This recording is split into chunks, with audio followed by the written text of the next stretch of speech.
result. How do you reflect on that 90-plus minutes?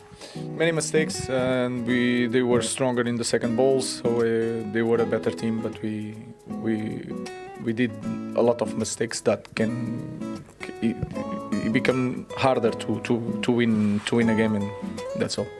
What do you put those mistakes down to at this moment in time? Is there a lack of confidence and perhaps even a lack of belief amongst some of your players at this moment? It's a little bit of everything. It's hard to point one thing that goes wrong in these moments, but it's really hard to win against these top teams like Newcastle. And when we make mistakes that can help the opponent to score, it's harder. But let's focus on Thursday. It's really important for us.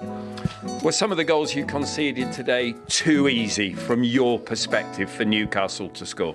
I think you can see that we can do so much better. So that's it. Let's focus on Thursday. Analyze this game, but all the mistakes that we did today, we cannot do it Thursday. I can sense the disappointment and perhaps the anger within you at this moment in time. Once again, the criticism will come from outside, from pundits, from media people. Is the belief in your players that you can see that other people can't see, that the criticism will come, lack of running, lack of commitment in key moments?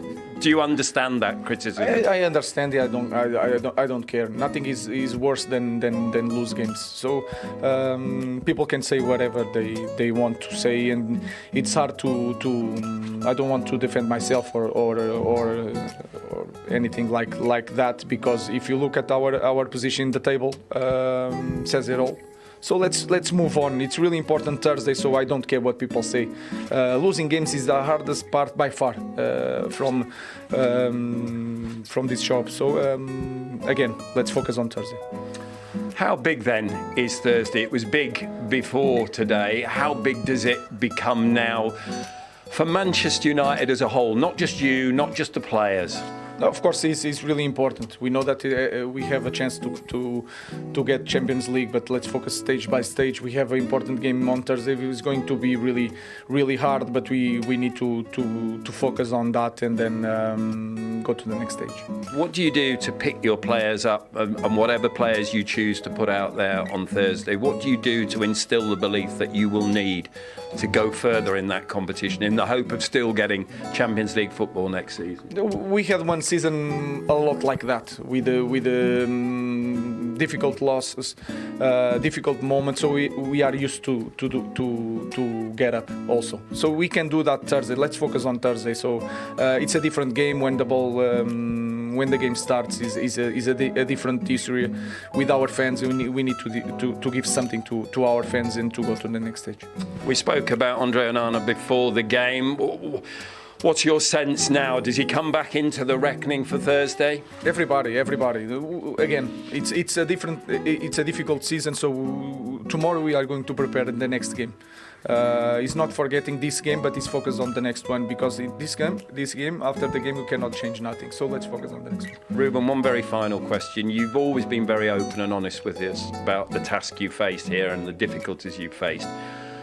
But is that task a bigger task now, where you find yourselves and looking forward, and how big, in your opinion, is it to change the fortunes of this club? We already talked about that. Let's focus on game by game. So if you think in all the pictures, sometimes it's really hard to face all the problems at the same time. Our biggest problem is the game on Thursday. Let's focus on that. We wish you a change of course. Thank you very much. They had so many difficult times up there in Newcastle that they deserve these times. And as Gary said, Newcastle United in fourth, but they play Crystal Palace with that game in hand this midweek, and if they can win that one, they go 2 points clear of Nottingham Forest and into third position, everyone having played the same number of games, it will be 6 to go. So they really are in a prime position. Gary, let's talk Manchester United. Where do you begin from that today? Well, Robbie just said he wasn't surprised. I said at the sort of end of the game when he said, what do you think United will do? And I said, if Newcastle United play well, Manchester United will get beat. They're not a very good team.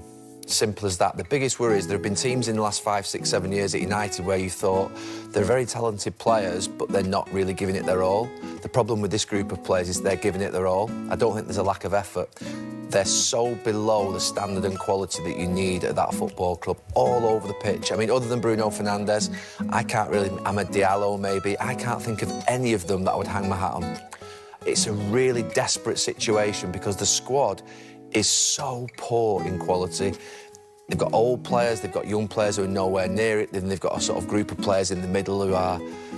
It's a worrying situation. And do you, Gary, still think that the system is going to be a problem for Amorim moving forward, trying to find players to fit in? The system is a problem because I've asked this question for about 2 months.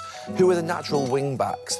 Players that are good enough going forward, that have got great energy, that are good enough going back. Who are those players? Who are these 2 players that he plays in behind the sort of striker? They need a centre-forward who's going to carry the line. Who's that player that's available that's going to go to Manchester United? Because there's 7 or 8 teams at the top of the league that need a striker. So you're not going to go to Manchester United in front of Liverpool or Arsenal who need a striker, or the other teams. Chelsea need a striker. So there's massive issues. And honestly, you just don't know where to start. You don't know where to build the sort of first step from. That's the problem at the moment. And there's a serious amount of time required and good recruitment for that club to get right. Robbie? Couldn't agree more with everything. I mean, times in the past when we've looked at teams that are struggling, you can kind of see ways back in. Different manager might make, made a couple of midfield players or a different striker. There's so many areas, every area, from the goalkeeper to the striker, to the wide players, to the central guys. Every spot of this team needs updating.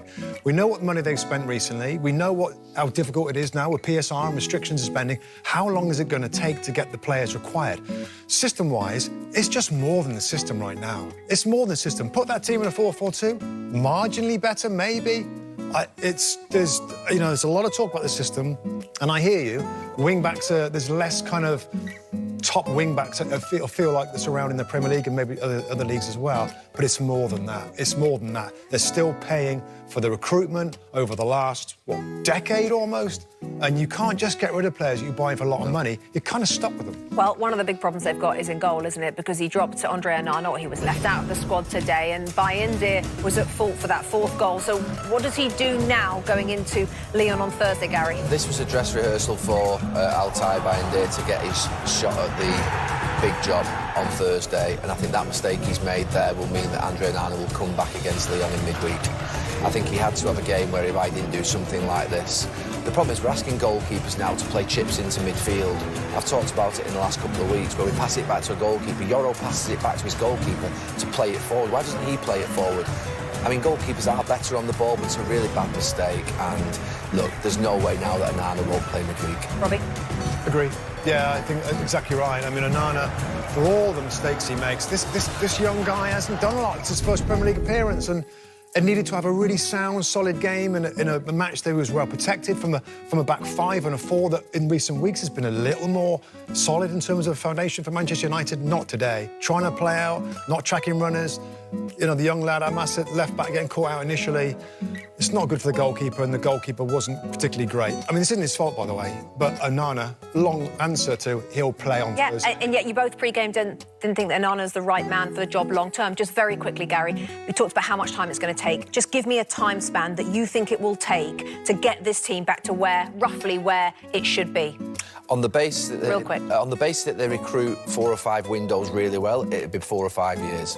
But you've got to have 4 or 5 good windows to get back to a point whereby they can win the... Arsenal have had 5 good windows, 6, 7, 8 good windows, haven't won the title. Klopp, it took, 4 years? So you're talking about that level of time, if the windows are good. If you don't put a foot wrong. Real quick.